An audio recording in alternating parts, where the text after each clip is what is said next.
97 కొన్నిసార్లు సెంచరీ కన్నా విలువైనది.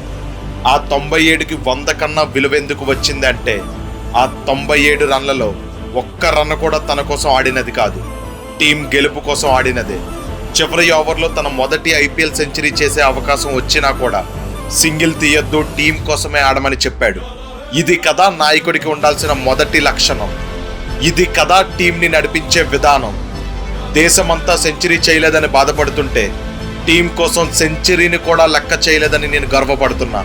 That is captain Shreyas Iyer for you. తనకు అవకాశం వచ్చిన ప్రతిసారి తన కెప్టెన్సీ ఏంటో నిరూపించాడు. డొమెస్టిక్ క్రికెట్లో ట్రోఫీస్ గెలిచాడు, ఐపీఎల్ ట్రోఫీ గెలిచాడు. కానీ ఇండియన్ టీం కెప్టెన్సీ కంటెండర్స్లో కూడా లేకపోవడం తన దురదృష్టం అనే చెప్పాలి.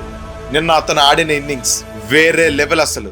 రబాడా, సిరాజ్, రషీద్ ఖాన్, ప్రసిద్ధ్ కృష్ణ, సాయి కిషోర్ ఇలా ఎవ్వరిని వదలలేదు. అందరు బౌలింగ్లో సిక్స్లు కొట్టి చితక్ కొట్టాడు. కొన్ని సంవత్సరాలుగా పంజాబ్ కింగ్స్ మ్యాచ్లంటే అంతగా ఇంట్రెస్ట్ చూపించేవారు కాదు. కానీ ఇవాళ దేశమంతా పంజాబ్ కింగ్స్ మ్యాచ్ కోసం మాట్లాడుకుంటున్నారు అంటే అది కేవలం శ్రేయస్ అయ్యర్ వల్ల మాత్రమే. నిన్న శ్రేయస్ అయ్యర్ ఇన్నింగ్స్ మీకు ఎలా అనిపించింది? కామెంట్ చేసి చెప్పండి.